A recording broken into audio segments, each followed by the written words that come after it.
Pancasila sebagai solusi dalam permasalahan bangsa. Izinkanlah saya memperkenalkan diri. Nama saya Slamet Famuzi sebagai moderator.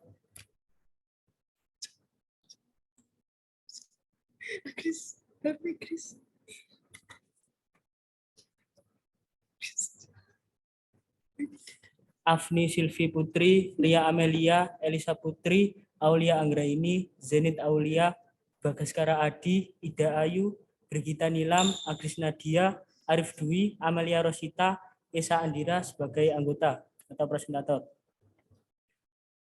Langsung saja, di sini kami akan memberikan sedikit penjelasan pada tema tadi. Kepada yang bertugas, saya persilahkan. Permasalahan lingkungan. Pancasila sebagai solusi dalam permasalahan lingkungan. Masalah lingkungan adalah aspek negatif dari aktivitas manusia terhadap lingkungan biofisik. A. Bagaimana cara pengaplikasian nilai-nilai Pancasila dalam kehidupan sehari-hari, terutama dalam pemeliharaan lingkungan hidup. Pertama, dalam sila ketuhanan yang Maha Esa tergantung nilai religius, antara lain A. Kepercayaan terhadap adanya Tuhan yang Maha Esa, dan B. Ketakwaan terhadap Tuhan yang Maha Esa. Penerapan sila ini dalam kehidupan sehari-hari yaitu misalnya menyayangi binatang, menyayangi tumbuh-tumbuhan, dan merawatnya, selalu menjaga kebersihan, selalu bertakwa, dan selalu berbuat baik. Lingkungan hidup Indonesia yang dianugerahkan Tuhan Yang Maha Esa wajib dilestarikan dan dikembangkan. Kemampuannya agar tetap dapat menjadi sumber dan penunjang hidup bagi rakyat dan bangsa Indonesia, serta makhluk hidup lainnya demi kelangsungan dan peningkatan kualitas hidup itu sendiri.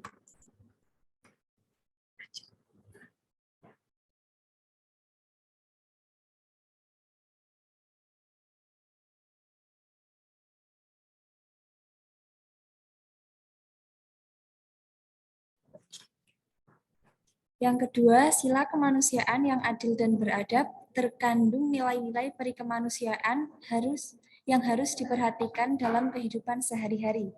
Dalam hal ini, antara lain sebagai berikut.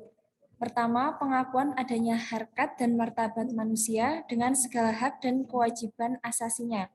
Yang kedua, perlakuan yang adil terhadap sesama manusia, terhadap diri sendiri, alam sekitar, dan terhadap Tuhan.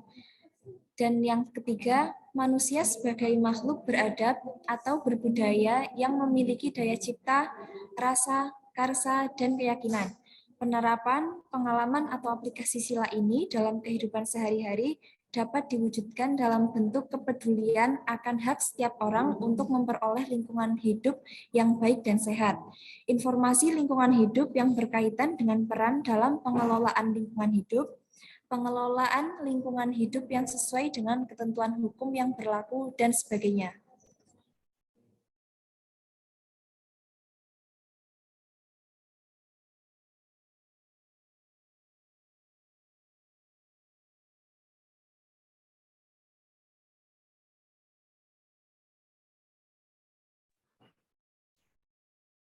Ketiga, dalam sila persatuan Indonesia terkandung nilai persatuan bangsa dalam arti hal-hal yang menyangkut persatuan bangsa patut diperhatikan aspek-aspek sebagai berikut.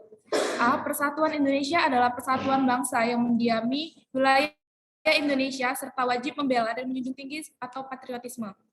B. Pengakuan terhadap kebinekaan Tunggal Ika, suku bangsa atau etnis dan kebudayaan bangsa, yaitu berbeda-beda namun satu jiwa, yang memberikan arah dalam pembinaan kesatuan bangsa. C. Cinta dan bangga akan bangsa dan negara Indonesia atau nasionalisme. Aplikasi atau pengamalan sila ini bisa dilakukan dengan beberapa cara, antara lain dengan melakukan inventarasi tata nilai tradisional yang harus selalu diperhitungkan dalam pengambilan kebijaksanaan dan pengendalian pembangunan lingkungan di daerah, dan mengembangkannya melalui pendidikan dan latihan serta penerapan dan penyuluhan dalam pengenalan tata nilai tradisional dan tata nilai agama yang mendorong perilaku manusia untuk melindungi sumber daya dan lingkungan.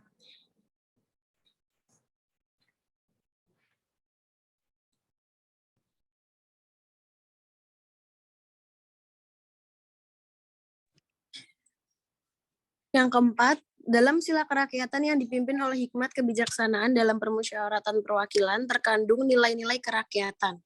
Dalam hal ini ada beberapa hal yang harus dicermati, yaitu A. Kedaulatan negara adalah di tangan rakyat. B.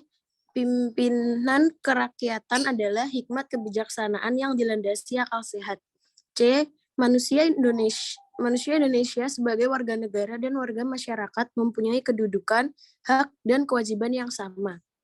D. Keputusan diambil berdasarkan musyawarah untuk mufakat oleh wakil-wakil rakyat.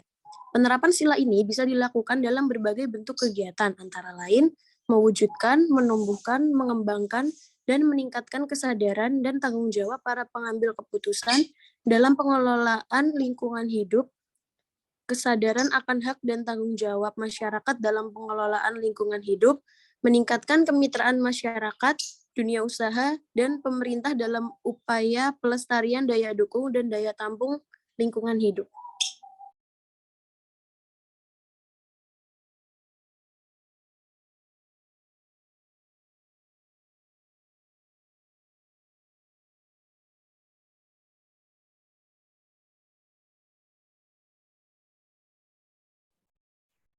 Lima.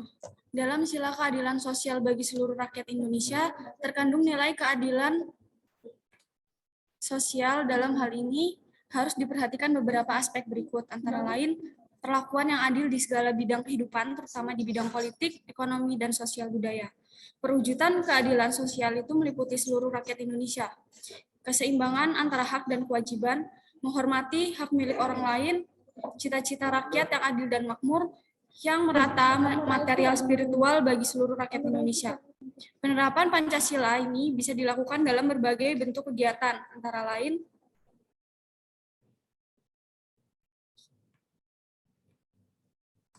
cinta akan kemajuan dan pembangunan.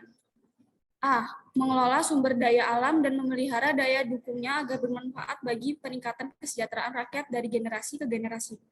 B. Meningkatkan pemanfaatan sumber daya alam dan lingkungan hidup dengan melakukan konservasi, rehabilitasi, dan penghematan penggunaan dengan menerapkan teknologi ramah lingkungan. C. Mendelegasikan secara bertahap wewenang pemerintah pusat kepada pemerintah daerah dalam pelaksanaan pengelolaan sumber daya alam secara efektif dan pemeliharaan lingkungan hidup sehingga kualitas ekosistem tetap terjaga yang diatur dengan undang-undang. D. Mendayagunakan sumber daya alam untuk sebesar-besarnya kemakmuran rakyat dengan memperhatikan kelestarian fungsi dan keseimbangan lingkungan hidup, pembangunan yang berkelanjutan, kepentingan ekonomi dan budaya masyarakat lokal, serta penataan ruang yang pengaturannya diatur dengan undang-undang.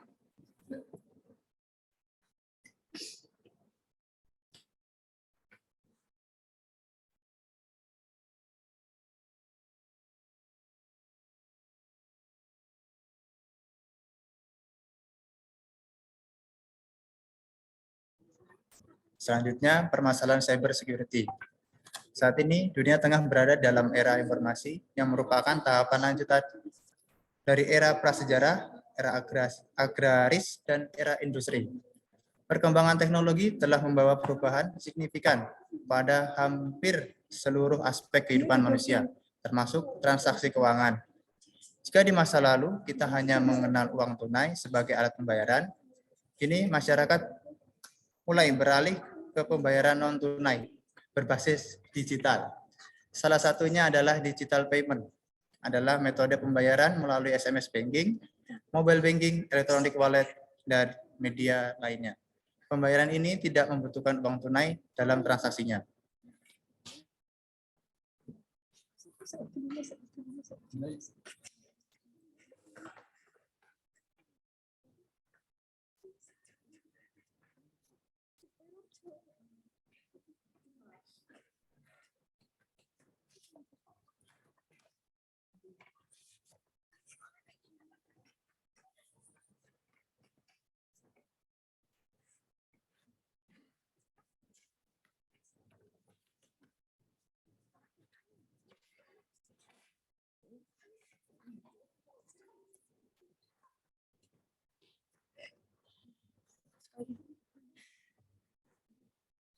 Di balik kemudahan yang diberikannya, pembayaran digital juga diikuti ancaman serius. Menggunakan pembayaran digital memungkinkan kita untuk menjadi korban cybercrime, yaitu tindakan ilegal di dunia maya dengan memanfaatkan teknologi dan jaringan internet.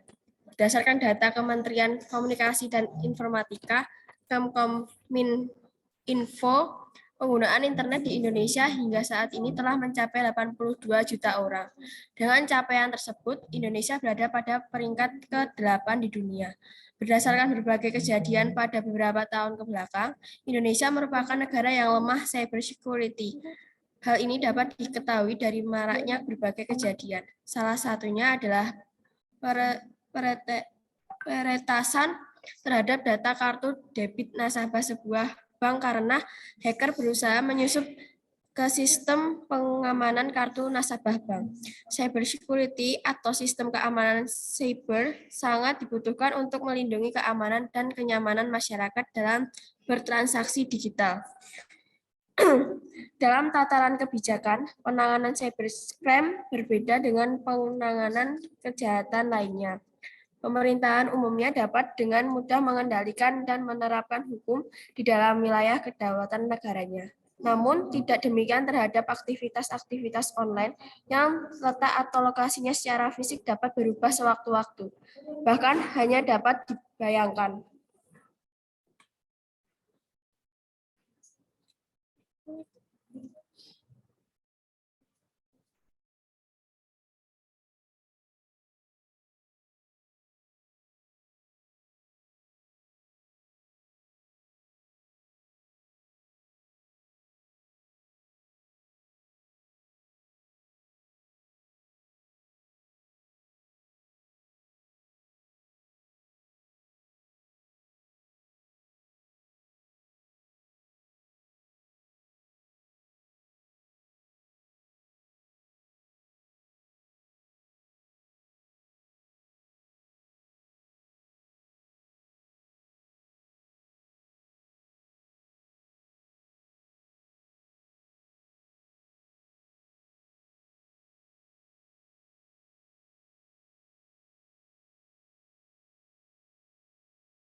Permasalahan kesenjangan sosial.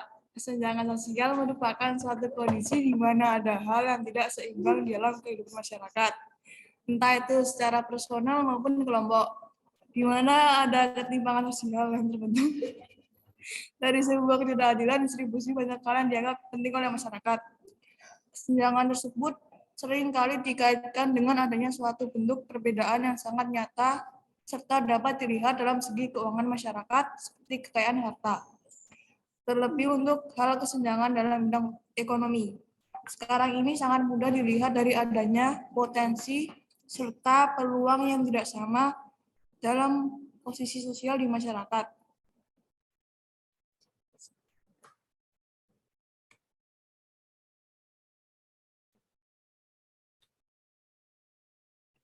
Faktor penyebab kesenjangan sosial. A. Perbedaan sumber daya alam. B. Kebijakan pemerintah. C. Pengaruh globalisasi. D. Kondisi demografis. E. Letak dan kondisi geografis. Dampak dari adanya kesenjangan sosial. A. Pengangguran dan kemiskinan. B. Target pasar tidak jelas. C. Langkanya tenaga kerja yang kompeten. D. Maraknya kasus kejahatan. Macam-macam bentuk kesenjangan sosial, kesenjangan antara desa dan kota, kesenjangan kualitas sumber daya manusia, kesenjangan ekonomi antar kelompok masyarakat, kesenjangan penyebaran aset swasta, kesenjangan antar wilayah dan subwilayah.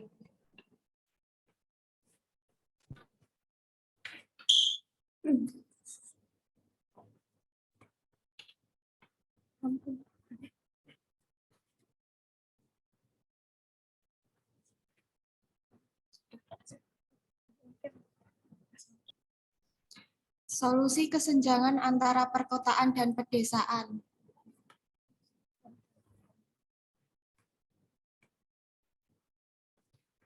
Masyarakat yang hidup bersama dengan mata pencaharian yang cenderung sama antara satu dan yang lain biasanya tidak mempunyai motivasi yang kuat untuk saling bersaing.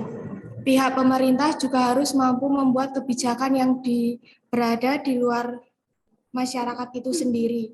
Susunan kebijakan tersebut adalah A.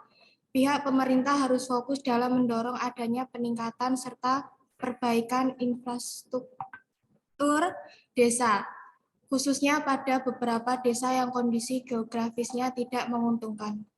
B. Pihak pemerintah harus memprioritaskan akses pendidikan, informasi, dan kesehatan gratis sehingga pembangunan yang terjadi di dalamnya bisa terwujud.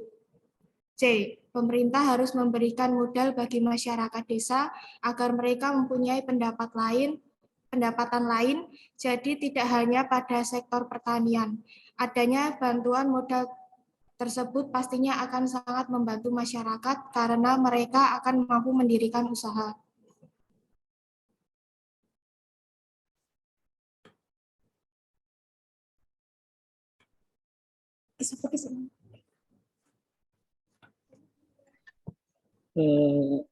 Terima kasih kepada teman-teman yang telah meluangkan waktunya untuk mengikuti perkuliahan pada pagi hari ini.